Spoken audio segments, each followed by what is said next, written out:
African Union mission in Somalia needs an additional 4,000 troops to liberate the remaining territories controlled by Al-Shabaab in the Juba Valley and some coastal areas.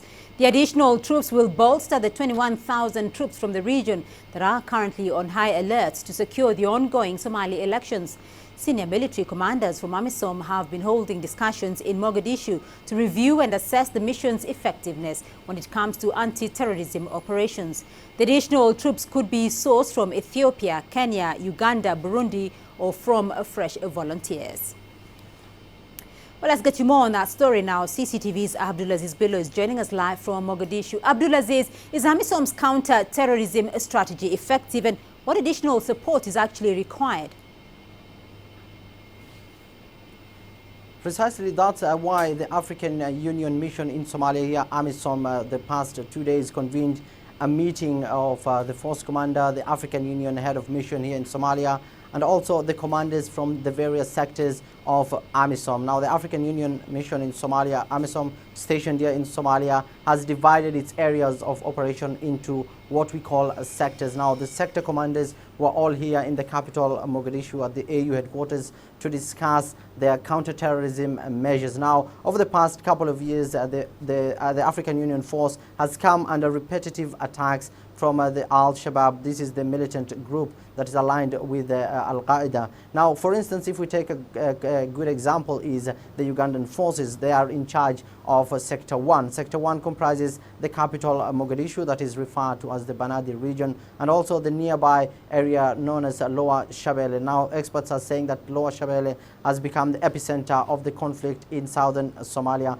This is the same area where the African Union forces have come under repetitive attacks, and over the past 1 year alone, two of its bases have been overrun by the militant group Al-Shabaab. Scores of soldiers were killed there. The Al-Shabaab managed to take a cache of weapons from there. They also were able to capture soldiers who are still under their custody until now, mainly from Uganda and from Burundi. So these are some of the reasons why African Union forces and also other repetitive attacks. That's why the AU mission has decided to recall the sector commanders to come here to the capital to discuss ways to better counter the Al-Shabaab threat. We understand that the Al-Shabaab over the past couple of months have been gaining ground because of the pullout of the African Union forces, and in all the areas that we visited with AMISOM, the commanders there tell us that they have a problem with securing all these areas. They need more forces. That's why the AMISOM spokesperson is calling for additional troops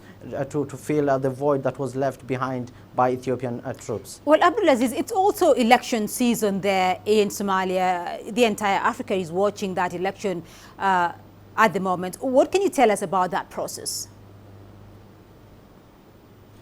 Well, the process is ongoing. At least 16 members of parliament were picked over the past couple of days. This is in the 6 semi-autonomous regions of the capital, not the capital rather, but the country. These MPs are still coming in. At least more than 120 have been selected. The parliament is supposed to be formed by the end of this month. That same parliament is supposed to pick a president, but already concerns are already emerging about a possible delay in the presidential polls. Already 120 MPs have been selected. Almost the parliament supposed to comprise 275 MPs. Now, according to the Electoral Commission, presidential polls was scheduled rather to take place on the 30th of November. And so far, some regional states like representatives of northern Somalia, an area called Somaliland, they are yet to name their representatives for both the Senate and the lower house. So today a meeting was supposed to take place, a press conference rather, between the Federal Indirect Electoral Implementation Team